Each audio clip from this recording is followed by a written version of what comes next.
One of the things that really hurt Apple was after I left, John Sculley got a very serious disease. And that disease, I've seen other people get it too. It's the disease of thinking that a really great idea is 90% of the work. And that if you just tell all these other people, here's this great idea, then of course they can go off and make it happen.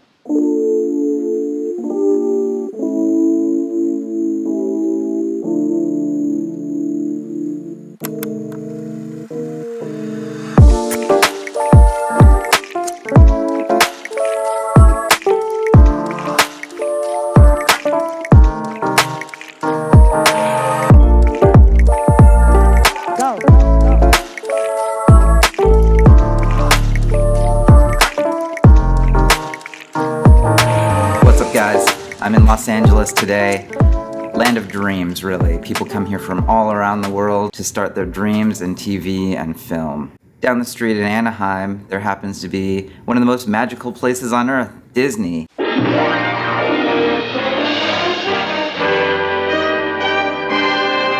This is not Santa's workshop.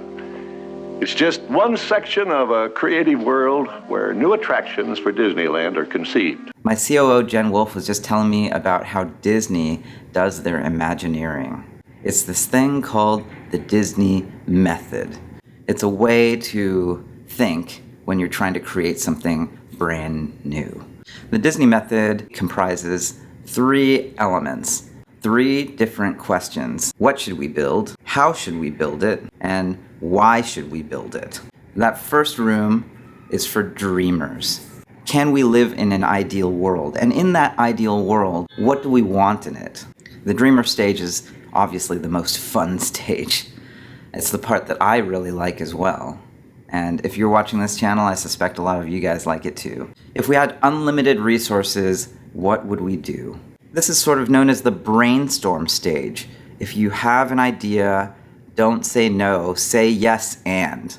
It's sort of the improv stage. It's so powerful to sit down with people and all get into that mode. This is the truly collaborative aspect of creation, when you sit in a room and try to think of what world we want to live in. What would the ideal solution be without regard to cost, whether it's people or money or time? What's important about this stage is helping you orient. Which way do we want to go? This stage also might actually produce a laundry list of things that we want, and that's okay. This, again, is the stage where we say yes and.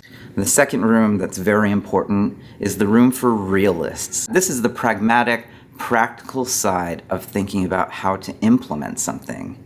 Remember, in the dreamer room, we didn't think about cost, we didn't think about people, we didn't think about resources. Once you have that laundry list of the ideal world, we've got to go into the realist stage and try to figure out how can we actually implement that ideal world. There's just a tremendous amount of craftsmanship in between a great idea and a great product.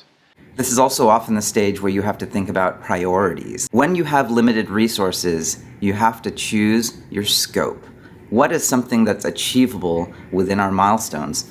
There's tremendous trade-offs that you have to make. I mean, there are just certain things you can't make electrons do. There are certain things you can't make plastic do or glass do. Startups, in a nutshell, are driven by these 2 stages interacting. First, you come up with a direction, that's the dreamer stage. Then you've got to put together a plan. You've got to hire people, you've got to raise money, you've got to deploy that money well. The best founders can switch between the dreamer world and the realist world very quickly. Not all founders have this, but it's important to have that skill set on the team, and for those people to work very closely together. The ideal outcome is not a list of unconstrained things to do from this stage. The ideal thing is almost a prioritized Gantt chart. Here are the resources, here's when we need them, here are the dependencies. Out of the stage, the ideal outcome is a great plan. At the end of that, you can have the finished product. That's powerful. The third room is the room of the critic. This is the room where you ask why. Why should we do this? This stage is about asking questions about who gets affected, who would be against it, who gets hurt by this, and if the costs are too great, really, maybe we shouldn't do it at all. This stage is about hardening the plan from the realists and the dreamers into something that you can really stand behind. The critics are what help get a good plan to be great. You need all three: dreamers, realists, and critics. What should we build? How should we build it? And why should we build it? If you can answer those questions, you're on the right track. It's that process that is the magic. Thanks a lot for watching. I'm just having fun making these videos, so take it easy.